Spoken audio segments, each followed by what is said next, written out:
RCB की हार के 5 गुनहगार। विराट ने कहा नहीं करूंगा माफ। आरसीबी को ले डूबा उसका अहंकार। ग्लेन मैक्सवेल को खिलाने की गलती पड़ी भारी। इन खिलाड़ियों ने जानबूझकर किया आरसीबी के साथ खेल, नहीं तो तय थी आरसीबी की जीत। विराट कोहली ने अपने एक थ्रो से पलट दिया था मैच, लेकिन आखिरी सांस तक लड़ना नहीं आया काम। एक बार फिर अहम मुकाबले में अंपायर से हुई चूक। आउट हुए दिनेश कार्तिक को दिया नॉट आउट तो सोशल मीडिया पर मचा बवाल। खत्म हुआ आईपीएल से कार्तिक का सफर, 2 खिलाड़ी होंगे आरसीबी से बाहर। आरसीबी के फैंस का दिल टूटकर चकनाचूर हो गया। हर कोई ग्लेन मैक्सवेल को गाली दे रहा है। इतना ही नहीं, दिनेश कार्तिक के ऊपर भी सवालिया निशान खड़े हो रहे हैं। इन दोनों खिलाड़ियों ने जिस तरीके का क्रिकेट स्पार दिखाया, उसने आरसीबी को कहीं का नहीं छोड़ा। दिनेश कार्तिक को सौंपा गया था कि जाकर रन बनाओ, लेकिन फिनिशर कहे जाने वाले दिनेश कार्तिक के बल्ले में ऐसी जंग लगी कि आरसीबी की मुश्किल बढ़ती चली गई, जबकि बचा कुचा काम ग्लेन मैक्सवेल ने पहले ही कर दिया था। मैक्सवेल बड़े मैच के बड़े खिलाड़ी माने जाते हैं, लेकिन इस बार मैक्सी शेर से सीधे बिल्ली बन गए।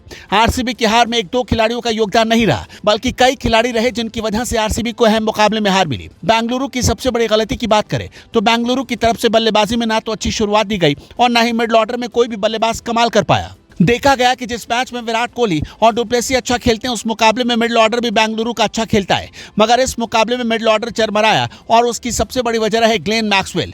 ग्लेन मैक्सवेल लगातार फ्लॉप साबित हो रहे थे, लेकिन इसके बावजूद उनको मुकाबले में इसलिए खिलाया गया ताकि क्या पता उनके अंदर का शेर बाहर आ जाए और राजस्थान की धज्जियां उड़ जाए, मगर ऐसा नहीं हुआ। बिना खाता खोले मैक्सवेल पवेलियन की राह नापते बने। इसके बाद बेंगलुरु की मुश्किल अपने आप बढ़ गई। बेंगलुरु को कुछ समझ में नहीं आ रहा था कि आगे क्या किया जाए। हालांकि जैसे तैसे करके महिपाल लोमरोर की पारी की वजह से 172 रन तक बेंगलुरु पहुंच गई।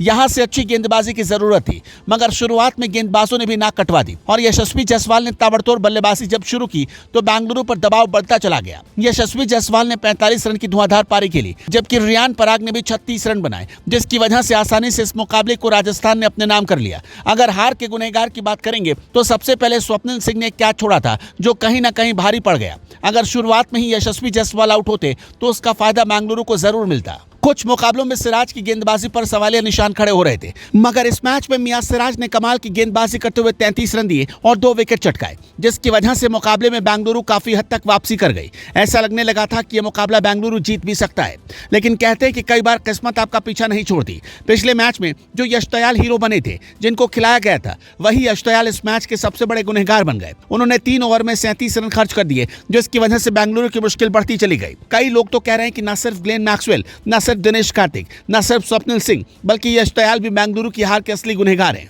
अब जो भी रहा हो, इस मुकाबले में खराब फील्डिंग और खराब गेंदबाजी और खराब बल्लेबाजी ने बेंगलुरु को कहीं का नहीं छोड़ा। विराट कोहली ने माना कि बल्लेबाजी में चूक हुई, जिसकी वजह से आरसीबी का सपना एक बार फिर टूटकर चकनाचूर हो गया। अब अगले सीजन में देखना होगा बेंगलुरु क्या कुछ कर पाएगी, लेकिन इस सीजन में जिस तरह की शुरुआत उसने की थी और जिस तरह का अंत किया, वो वाकई में कमाल का रहा। अगर इस मुकाबले में बेंगलुरु के कुछ खिलाड़ी अच्छा खेल जाते तो ऐसा भी हो सकता था कि इस बार ट्रॉफी बेंगलुरु उठा लेती, मगर ऐसा बिल्कुल भी नहीं हुआ और आखिरकार बेंगलुरु को हार मिली। दोस्तों, आपको क्या लगता है, बेंगलुरु क्यों हारी? कमेंट में बताएं।